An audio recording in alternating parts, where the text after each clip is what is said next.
Previously, we covered the Transformers Generation 1 and what made it so well loved at the time.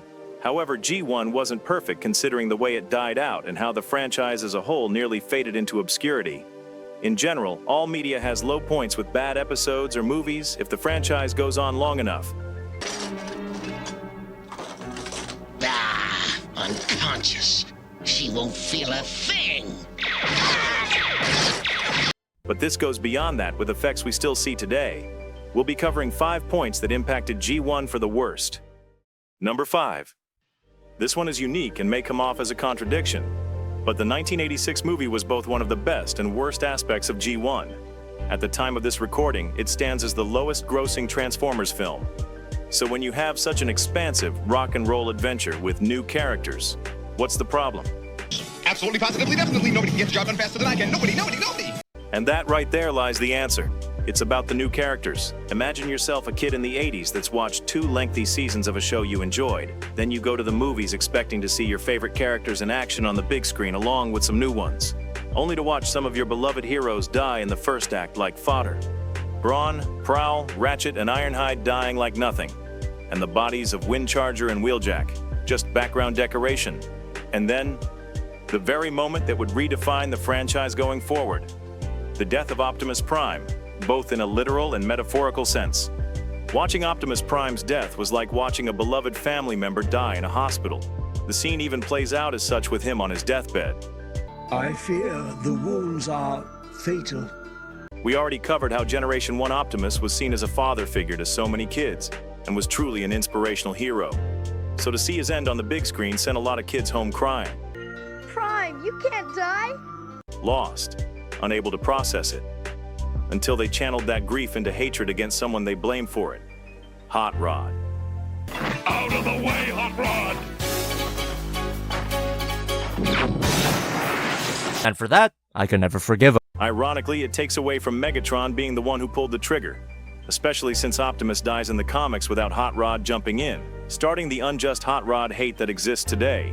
I've stated how they killed Optimus metaphorically, or rather as a character. We'll cover how later in this video. Trust me, it gets worse.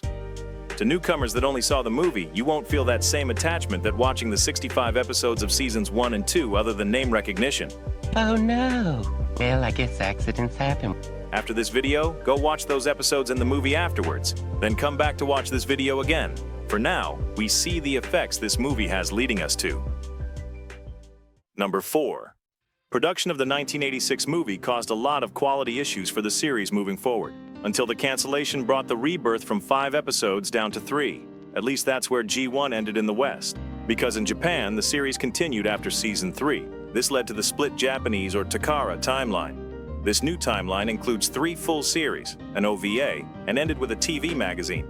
There was Super God Master Force, which was more of a Super Sentai or Power Rangers take on Transformers, followed by Victory, a phenomenal return to form and well worth the watch, leading into the animated feature, Zone, finally ending with the Battlestar storyline, the same one that Star Convoy is from.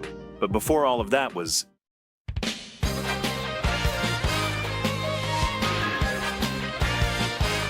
The Headmasters. This 35-episode series takes place after the return of Optimus Prime. It was also the start of convoluted lore explaining why dead characters like Prowl was alive.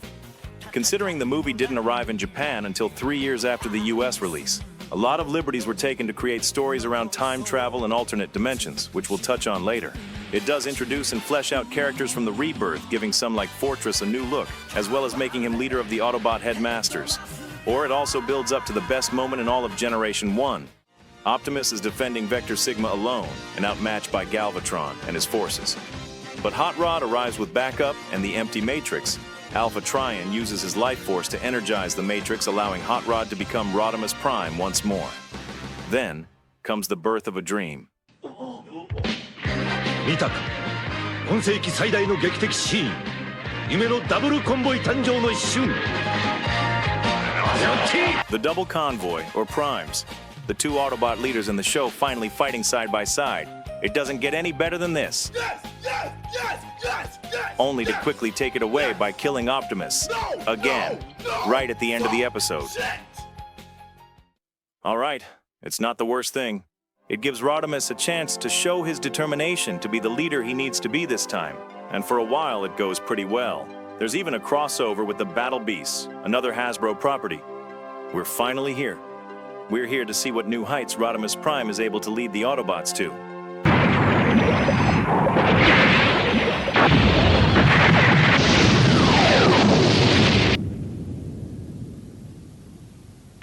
It's as beautiful in death as it was in life. Okay, Cybertron is gone thanks to Scorponok and the Autobot headmaster's incompetence. It really makes Optimus's sacrifice a very temporary one, hollow even. But Rodimus has helped light their darkest hour before, and he can do it again. Or he just leaves.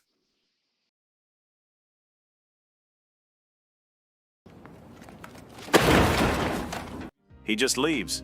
Matrix 2. Only leaving Arcee to babysit Wheelie and Daniel. Here's an interesting fact. Hot Rod was supposed to return later on, but because his Target Master toy didn't get released in Japan, he's just gone. Either way, this is the last you'll see G1 Rodimus Prime, or any new Prime for that matter, since the Matrix went with him. From here, we see more failures from the Autobot headmasters. Planets getting attacked by Decepticons, then stopped. Mars gets blown up. Galvatron survives Cybertron exploding only to be killed by friendship beams. No, he doesn't just get trapped in ice before the 2007 movie started that. But Galvatron is blown to pieces by the headmasters using the power of friendship.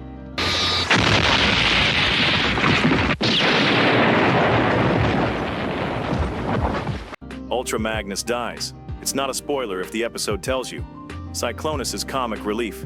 Scourge is more of a joke somehow. The show ends up becoming dull, slow, and repetitive in ways worse than Energon. Speaking of Energon, at least their interpretation of Rodimus leaving the war was actually inspirational, uniting soldiers from both sides to stop fighting and find a new home. The biggest issue with Headmasters is how it builds up to a high point too soon, only for it to then plummet off a cliff. Headmasters is definitely the worst Transformers show, quickly destroying everything decades before Disney ripped apart Star Wars. Except the only agenda here was to push new toys instead of political views. The only good additions were the Trainbot Combiner, Raiden, the Decepticon Ninja Consultant, Six Shot, and the Dub. This is Unicorn. The Earth will soon be a part of me. If you feel the need to watch this show, then the Omni-Dub is the only way to keep from passing out. Scorponok, your plans will fail too, so forget about them. That's rubbish. Can you stop me? Headmasters was the start to bad Transformer sequels, as it is treated more a sequel series rather than another season. It's one thing to have cultural changes in Japan, but some things feel entirely out of place, like how everyone holds hands to destroy Scorponok's transector body, while the Decepticons flee the planet. So just like the Rebirth, the Autobots don't even stop the main villains. But this isn't the only bad Transformers content coming from Japan. Number 3. Fast forward to 2006, and Japan continued G1 content well into the UT era during Galaxy Force or Cybertron. This was where the Alternators, or Binal Tech in Japan, line of figures came out and was a great modernized take on the 80s characters. Also stories that tied into the time travel I mentioned earlier to explain Prowl and Wheeljack still surviving. But beside all that, this was a phenomenal return back to realistic and licensed vehicle modes. They even had the Mazda RX-8 as Jazz's and Shockwave's alternate modes. But this isn't so much the problem I'm referring to. I'm sure you're wondering where the issue comes from. I ask you to just bear with me. Throughout Transformers, there have been points of contention within the fandom. Certain moments that get large parts of the fan base riled up for one reason or another. Before there was this. Nightshade's pronouns are they, them. Or even this. What? Texas statute? That a real law? Yep. There was something much more unanimously despised and still is. The Kiss Players. I'm sorry, are those minors? Miners!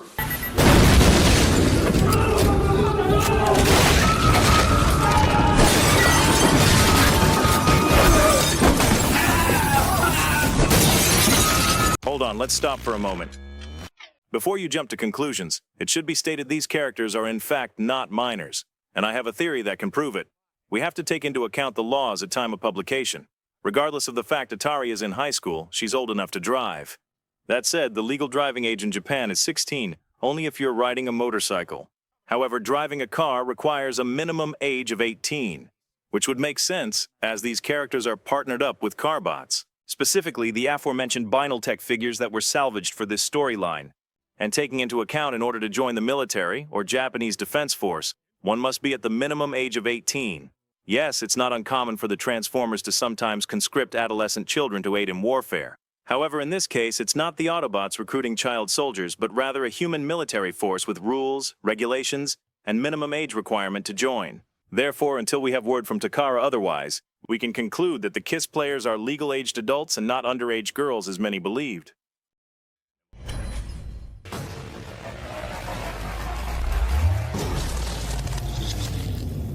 Now that we cleared that up, we can talk about the plot and how that should really worry you. The story takes place in late 2006, after the destruction of Unicron. However, when Rodimus Prime threw Galvatron out of the Planet Eater, Galvatron ended up colliding with Earth, causing third impact by landing in Tokyo, Japan, killing millions. You heard correctly, it's thanks to Rodimus who not only caused Galvatron to become permanently brain damaged, but also unintentionally killed millions of humans, led to the creation of KISS players, and infected the Earth with Unicron's energy, which will eventually force humanity to leave the planet. Good luck enjoying that finale of the movie anymore, at least if you're into the Japanese timeline. Till all are one! Till all are one!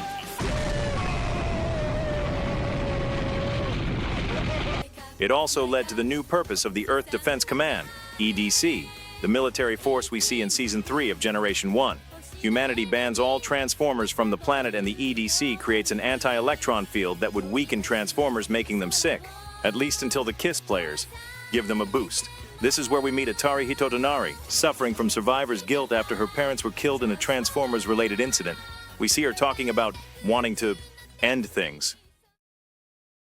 Really? This is the direction we're going, Takara? Few pages in and we're off to a great start. Atari comes across one of many Legion who overhears her, or remnants of Galvatron cells or G-cells that have the twisted looks and features of Megatron. These G-cells infest both everyday machines like cars or animals, along with adding some very suggestible additions. This virus infected people, leading to special humans who can bond with and power up machines by kissing them, or the KISS players. The machines they use are man-made Transformers called the Auto Rooper, or those background guards seen in Transformers Animated.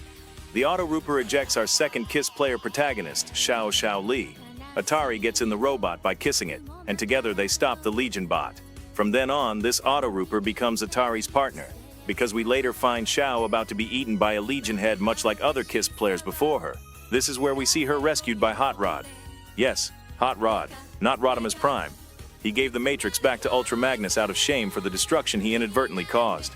And to anyone that's seen his characterization in that fan project Galvatron's Revenge. Hey there. Can't remember the last time I've seen a Fempa. He's thankfully not nearly as bad. The third main KISS player is Marissa Fairborn, who leads a resistance against the EDC. Yes, this is the same Marissa from Season 3. She ends up finding the real corpse of Optimus Prime after being lured into a trap. And even when one of the Auto Rooper fuses with Optimus, Marissa kisses him, reviving Optimus. All through the issue, Marissa viewed Optimus as a father figure to her.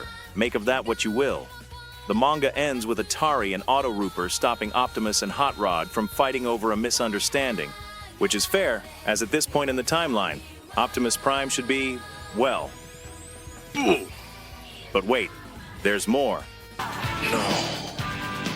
The story continued with a weekly radio drama revealing that the EDC commander, Amao, was using the KISS players for her own experiments in attempts to revive her daughter, who was also killed in the destruction.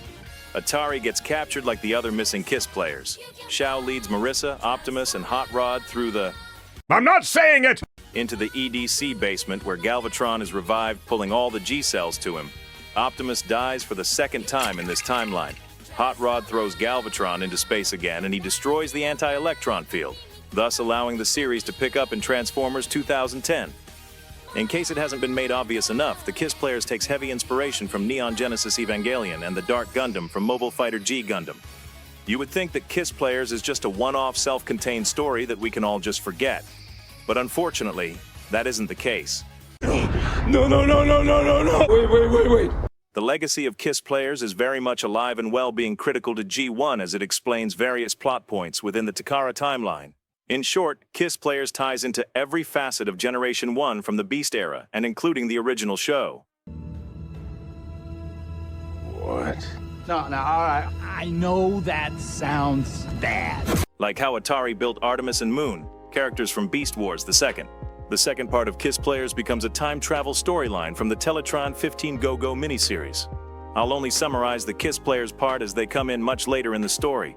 The time travel elements are still there, but just in fewer instances. It starts with a trio of Atari, Shao, and Marissa trying to build up goodwill for the Transformers through music, which it actually can work. Featuring the pop idol trio performing on Brave Maximus. Yes, the same one from Car Robots, but not the same Grand Maximus in Super God Master Force, who is the brother of Fortress Maximus. However, Brave Maximus was Fortress's inspiration to make transector technology leading to the Headmasters. The same Headmasters whose incompetence allowed Scorponok to blow up Cybertron and later Mars. This is until the Sparkbots appear and take the girls on a time travel trip through Transformers history, all to kiss various Autobot leaders through time. This is done to obtain the All-Spark fragments, with a detour to the Unicron trilogy, which is why Vector Prime makes an appearance, only to eventually discover it was a ruse by the Sparkbots to revive Unicron. It wasn't the All-Spark, but rather fragments of Unicron's energy that scattered across time after his destruction. This is where we see G1 Primus take form of Toy Rodimus in solid gold, to stop the Planet Eater sealing him away and making Brave Maximus guard over it, until the events of Car Robots when Brave Maximus is reawakened in 2001, then eventually looping back once this adventure happens in 2007. Does it all sound confusing? Welcome to the Transformers. Time travel will be used often. Canonically, Shao appears and kisses Rodimus in the first episode of Season 3, while Marissa finds and kisses Optimus during the Sherman Dam battle. It's okay because they were invisible and intangible the whole time it happened. But just know that whenever you play with your SS-86 Optimus Prime and use the Energon axe he only used in this scene, the KISS player, Marissa, who is the daughter of Flint and Lady J from G.I. Joe, was there to kiss him because Optimus was covered in Unicron's energy. Beast Wars II and Neo are directly connected because of this series. The Anglemoy energy that fuels Unicron remained dormant on Earth because of Rodimus and the devastation he unintentionally caused. Except here it eventually leads to the Earth being abandoned by humanity once the energy becomes unstable. But don't worry, they retconned the movie's ending again, saying it was the Sparkbots that knocked Galvatron towards Earth, causing Third Impact instead. This is the effect the KISS Players story had on the franchise and why it became so pivotal and you can't escape it no matter how much you try. Also, Starscream becomes an anime girl.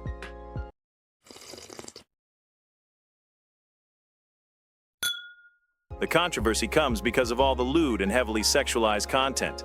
The more art style was meant to make them look cuter, but resulted in people believing the girls are underaged and that this is what Japan generally enjoys, especially in brutal scenes that made it more uncomfortable to read through, essentially sexualizing violence, or media where you get a lot of sexual or nude scenes juxtaposed over graphic depictions of violence or gore.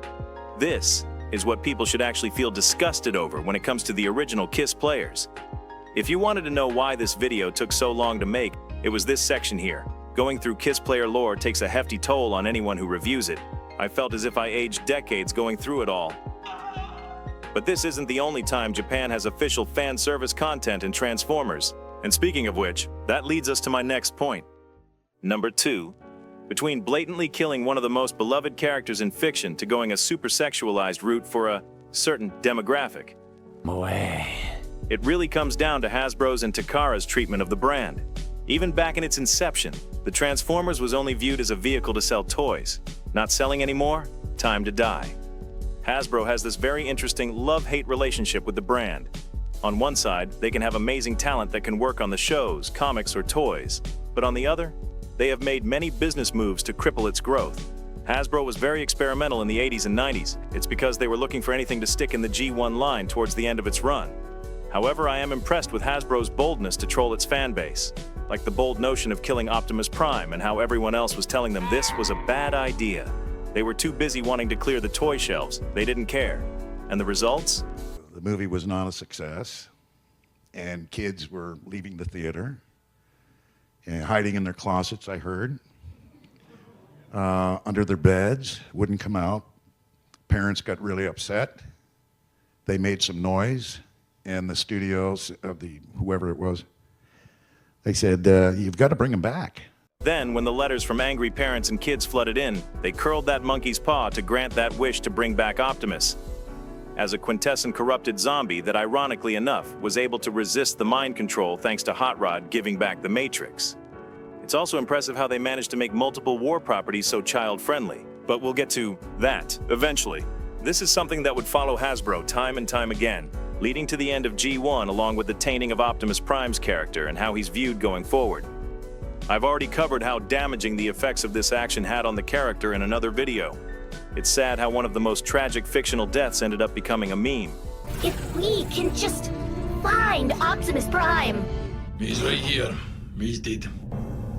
I've also covered how both Hasbro and Takara are unable to produce a good sequel, except Rescue Bots having a more passable sequel while everything else is terrible. Remember, it was Hasbro that pushed for the environmentalist messaging in Beast Machines, or clumsily pushed the Cybertron games as part of TF Prime instead of letting them being their own thing as the obvious G1 homage. Then again, they did keep pushing for the 4th and 5th Bay movies. There are very large price increases, but there is nothing extra that they give us to justify it. In fact, they are still cost-cutting. A lot of figures should have something, or just something extra, but they don't, due to Hasbro wanting to squeeze just a bit more money out of us. Hasbro is not your friend. Hasbro doesn't like you. They only want to give you as little as possible for your money. You are just a walking wallet to them that they are indignant that they have to please to get the cash out of. And nothing quite proves that like those shitty AI statues that they're pushing right now for $4 grand each. Stop trying to protect them and just treat them like what they are. Not your enemy, but more a greased up junkie who would steal the wiring out of your car if you let them. AI is just a tool like anything else, so getting upset over it is useless. But when it becomes abused for a cheap consumable product, then it becomes an issue. Oh, don't worry, that's not just a Hasbro issue. On Takara's side, they did decide to focus on fan service of the female robots. Now don't get me wrong, I'm all for fan service, and it doesn't need to be inherently sexual in nature. And the prudes in the audience need to understand that the Transformers is generally a male-oriented brand.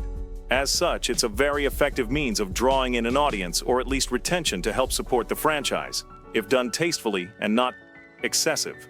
For example, you may see female bots from various shows having modest robotic bodies, with some exceptions. Then you read the Legends comics and see them drawn in much more feminine proportions, or even the Bishojo line.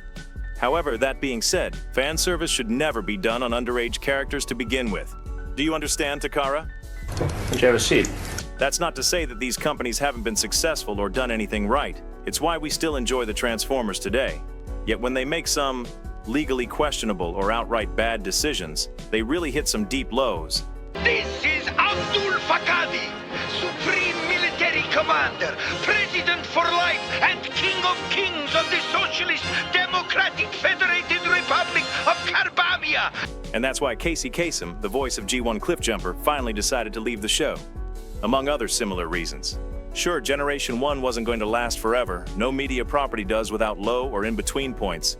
However, it could have gone out better than it had when they killed Optimus Prime, and the damage caused by these decisions leads us to our last point. Number 1. I've stated before how Generation 1 is well beloved by its very dedicated fan base. Even today, we have fans of all ages who weren't even around the time it aired. But like in all fandoms, there are some of the more vocal aspects that are actually toxic to be around. Sure, you hear thrown around toxic fans because someone dared to criticize a multi-billion-dollar company's slop project. You're no Star Wars fan in my mind. There is a term for these people. They're called G1ers, or the G1 purists who hate anything after the Generation 1 series. It's usually limited to religiously loving the first 2 seasons, then disliking everything that comes after. They've had a history of being notorious gatekeepers. Now, I'll say a measure of gatekeeping is a good thing, because you'll risk parasites that try to undermine what the franchise is about in order to push agendas or drain it like a vampire only for profits, as what happened to Marvel even before Disney bought them. There are dedicated G1 fans that prove how gatekeeping can be a good thing. It's why instead of a Bayverse game, it was turned into what feels like a pre-G1 movie story. However, in a long-running multiversal series like the Transformers, there needs to be more leeway because there are so many different continuities. Beast Wars was utterly despised by the G1ers. This led to many online forum posts decrying Optimus is truck not monkey. To the G1ers, Beast Wars, it's the biggest piece of dog shit. Until it tied directly into G1 as a midquel. Then the general reception became, Oh my God, this is the greatest movie I've ever seen in my life!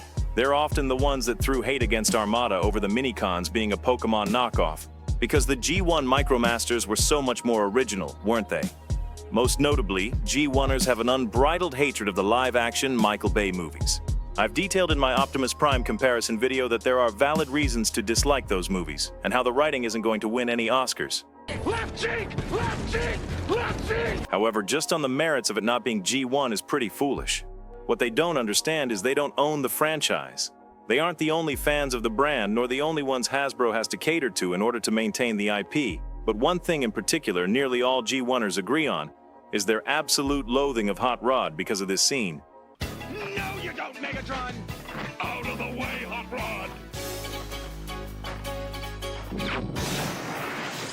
It gets to a point that anytime Hot Rod is mentioned in Transformers, he gets the side eye or jokes about keeping him away from Optimus, which is baffling, so I'll set the record straight. 1. Megatron pulled the trigger. 2. Autobots have often just dived in or jumped Megatron all through the earlier seasons. 3. Optimus dies when Hot Rod doesn't get there anyways because he was too busy talking to Megatron instead of just No, Optimus! And 4. For a sharp shooter that can make multiple shots on a human-sized seatbelt on a high-speed moving vehicle but refuses to shoot Megatron at any point, even after Hot Rod jumps in, is astounding. Especially considering the fact that G1 Megatron has absolutely no redeemable qualities. He's just an evil villain through and through. And before you start commenting, but Ryosuke, why didn't Hot Rod just shoot him? There is already evidence that in G1, Cybertronians can have their weapons not fire if they're low on energon. Considering the length this battle raged on, it's understandable how many could be drained, as Autobots are not the war machines the Decepticons were built to be. That said, these are some hard-to-swallow pills people need to understand. So I will say this to the G1ers in the audience. Generation 1 wasn't perfect, nor was it the best just because it was the first. The original show and comics had their time in the limelight, but even so, you can still always revisit them time and again. So it wouldn't be fair to newer generations of Transformers fans because they deserve something good and memorable. Because even when Hasbro caters to the G1 crowd, those shows tend to suffer because it's not exactly G1. And if it weren't for the Bay movies, then this franchise would have expired long before the 2010s. So take that into consideration before spamming anti-Bayverse hate or discrediting other shows for not being what you grew up with. Because this was also what played into the failing of Transformers 1, the best written Transformers movie yet. Instead of hating on a different storyline, find ways on how to make it better with the new world and setting these characters are placed in. It may not have come off as such, but I do enjoy Generation 1. But when reviewing everything, I guess I sometimes question if it was worth it in the first place. Some of you may have noticed a common thread among all these points, that while yes, these did contribute to the end of Generation 1, they also hint to why I personally dislike it. And that's the treatment of Hot Rod, from his promising introduction in the movie, to the way many blame him as responsible for Optimus Prime's death when it was entirely his own fault, to his damaged reputation in Headmasters by abandoning everyone when they needed leadership the most, or that he's why we have the KISS players and also killed millions of people, ruining the great ending the movie had, at least in the Japanese timeline, even if they at least retconned it so it wasn't directly Rodimus's fault. And he still had a relationship of sorts with Shao ever since. All because Hasbro and Takara had no real idea how to properly handle him, essentially making a hateable Luke Skywalker character before Disney could get their grimy hands on the Star Wars IP. Which finally culminates into the massive negative fan backlash that after 40 years since his appearance, the hate continues. Some fans were happy Rodimus or Hot Rod gets beaten in other continuities, which is unhinged behavior as they aren't even the same incarnation. Again, I have to ask, how do you do it, Hasbro? Making a Luke Skywalker stand-in end up hated right at the start when Disney needed The Last Jedi for that. Look how they massacred my boy. It can be a pain being a Transformers fan sometimes, especially when you see a character you like or a good character in general pointlessly ripped apart for one reason or another. And in all of this, it also damaged Optimus Prime's character going forward to be overly serious, something most notably seen in TF Prime. A version of Optimus whose personality is that stoic nature of the '86 movie to the letter. And I feel it's because of this action we find Optimus better remembered in media being bland. Something I keep pointing out is that even if you enjoy media, you have to be able to see the flaws. Otherwise, you risk becoming irrationally fanatical like other fandoms. And that's why we, or rather what I, hate about Generation 1.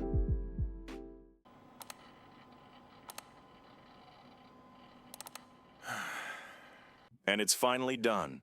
I wonder why I got into this franchise to begin with. Sorry to hear, bro, but there's gotta be something good about it that you still like, right? I thought you went out. Well, Damn it! Of all the freaking times for the starter to crap out.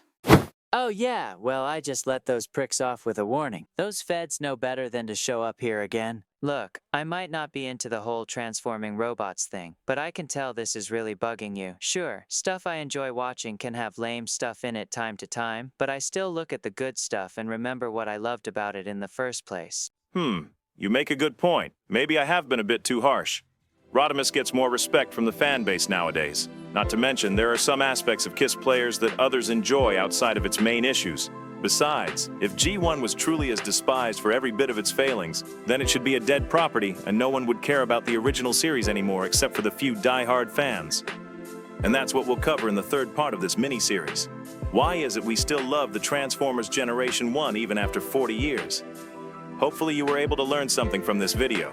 Please remember to like, subscribe, and share your own personal lists in the comments. And until next time, take care for now.